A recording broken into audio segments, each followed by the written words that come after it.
Good day everyone. Today, I'll be presenting an introduction to the project management. These are the objective of our topic. Will be covered first, define a project and project management. Second, describe the goal of project management. And last, explain the project phases. First, I will be discussing what is project.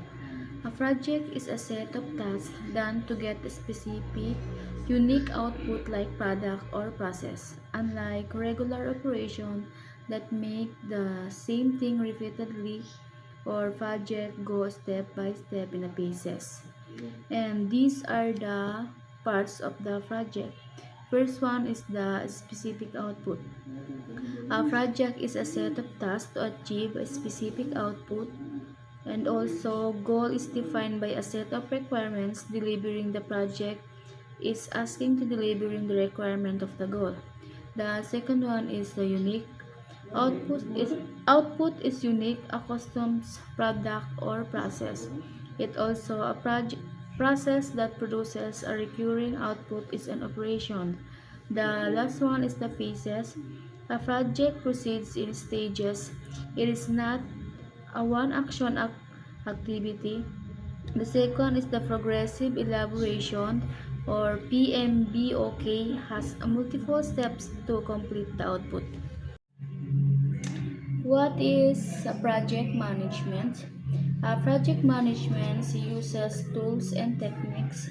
It also helps deliver the project requirements and manages work through process group, and also it uses tool and technique to make sure the project's requirements are met. And it also work is managed through 5 process groups from start to finish. These are the initiation, planning, execution, controlling, and pipe crossing. These are the 5 parts of a project management. First, initiation or start. This is where figure out what the project is, when it will begin and end, how much it will cost, and who will be in charge. We also get approval to start working on it. The second one is the planning. Here we make a list and set up ways to get the project done well. We decide who will help, what we need to buy, and how we'll talk to everyone involved, and how to handle problems that might come up. Third is the execution, or the doing the work. This is when we actually carry out of all the plans we made. We follow the list, get what we need, and check that the work is good quality. And four is controlling or checking progress. We keep an eye on how the project is going. If we need to make changes or if something goes wrong, we fix it right away. We also let everyone know how things are going. The last one is the closing, or the finishing up. After the project is done, we look at whether it was done properly, and if it was worth the time and money. We also write down what we learned to help with future projects. Next is goals of project management. First, we have meet requirements. Deliver the output as defined or required by the client. So, it means to say na when you deliver the product, dapat based siya sa pinag-usapan nyo ng kliyente. One, we have achieve efficient delivery. So, deliver the output with the least cost in time, resources, and money. So, when you are going to deliver your output, it's either on time or mas maaga pa. Because late delivery may cause bad feedbacks from the client, and it may result you loss of clients dahil nga sa feedback na nanggagaling sa iba mong clients. Last one is minimize risks. So, deliver the output with least uncertainty in scope, timeless, quality, and cost. So, when you deliver the output, it must be either nga sa pagkasabi ko sa sinabi ko kanina, it's either way too early or on time. And when it comes to quality, dapat i-deliver mo yung item na yon or yung output na yon based sa pinag-usapan nyo ng client mo. And lastly, sa bayad na both of you is nag-approve. Next, we have the goal number 2. Um, these are the requirements na kailangan ay ma-achieve. So first is the scope. Output must be well-defined, agreed, and authorized. Number 2, cost. Expenditures to achieve output must be understood, agreed, and authorized. Next, time. Time required to deliver output must be agreed. Resources to be dedicated, provided, must be agreed. These four requirements here, it states the same thing, that you and your client is dapat approve kayo sa pinag-usapan ninyo about kung magkano yung output, kung kailan i-deliver, and yung mga resources na magagamit, and kung paano siya gagawin. Next, we have initiation. So, clear approval to start project, approval for scope, cost, time, and resources, approvals to continue as phases are completed. So, when it comes to initiation, dapat ikaw yung mag-initiate. It is not your client. And bonus na lang if um, your client will send you something na kung saan ka magbe-base or kung ano yung gusto niyang gawin. And the last one is quality. Structure of work to assure adherence to requirements. Review process to verify output per requirements. So when it comes to quality, before you deliver the output, dapat na-test mo na yun.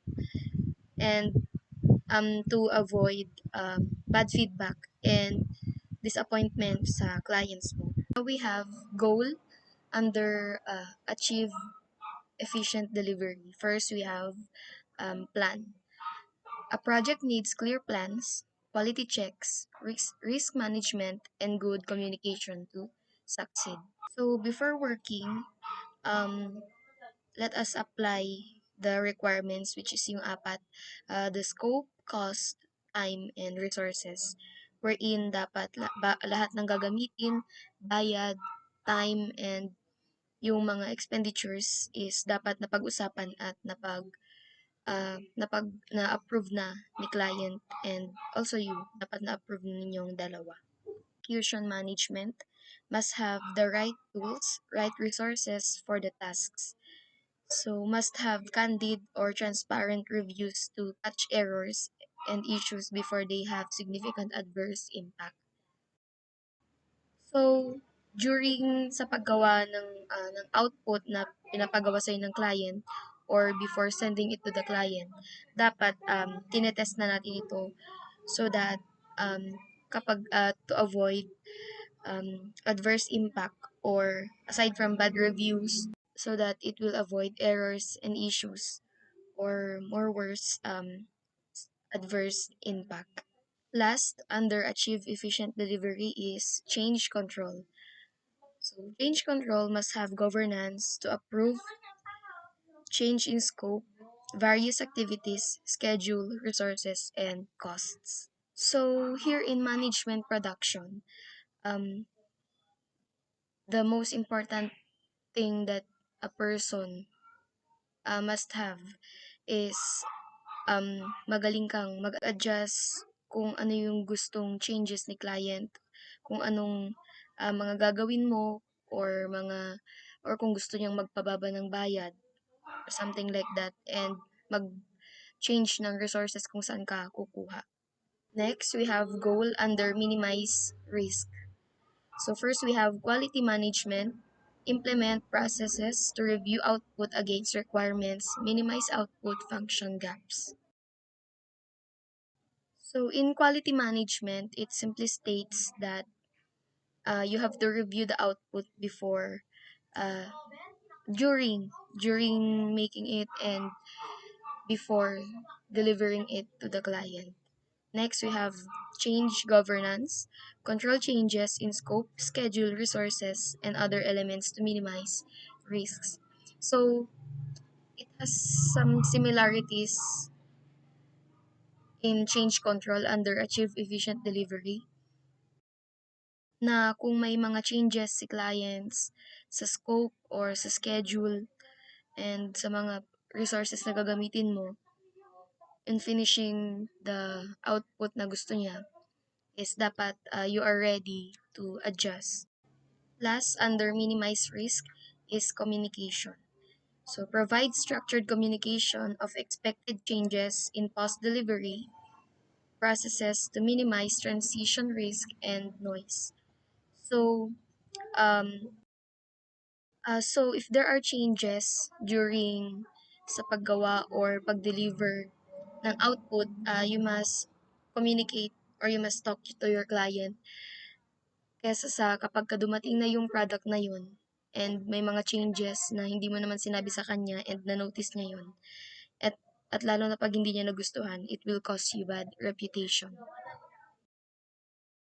So next, we have conceptual project phases. So the first phase is approval and scope.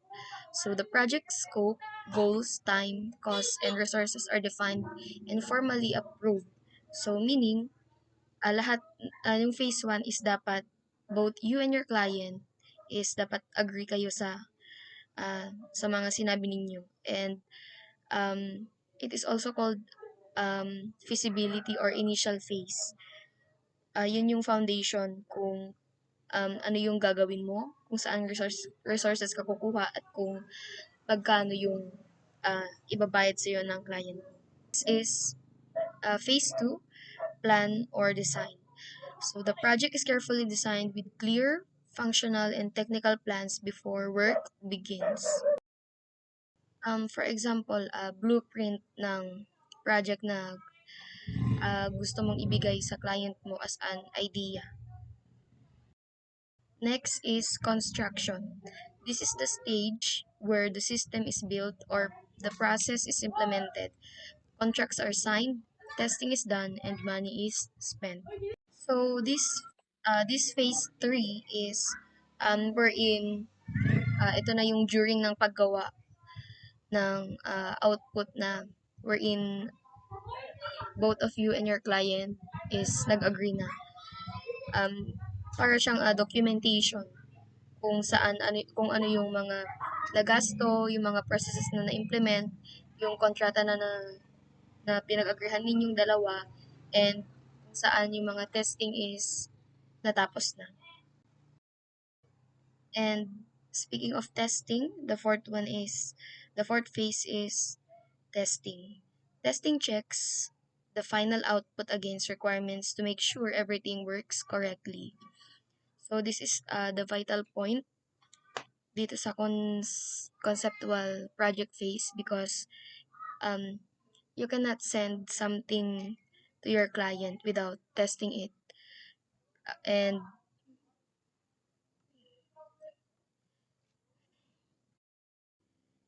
so the fourth uh, the fourth phase is testing. Testing checks the final output against the requirements to make sure everything works correctly. So when we say testing is before you deliver the output na pinapagawa sa'yo ng client mo is dapat proven and tested na siya na ready na siya to deliver and wala siyang mga issues or errors. And lastly, implementation, benefits review this is when the system is officially launched, users are approved are supported during transition, and the project moves to maintenance. The development team is released after stabilization. So when we say implementation or benefit reviews, these are the feedbacks of the client and kung ano yung mga reports about sa output na natapos and na i-delivered sa kanila.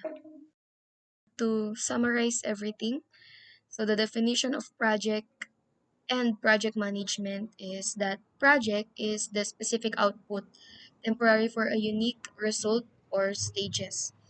And while the project management, application of tools, techniques in performance of the process to deliver the requirement.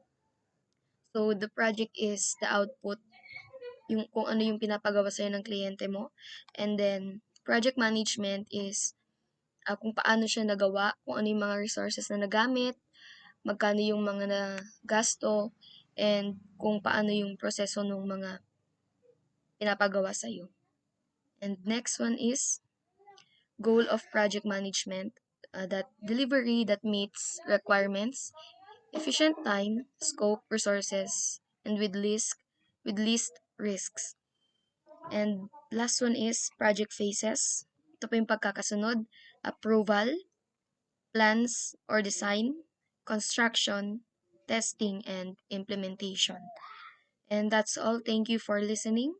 God bless us all.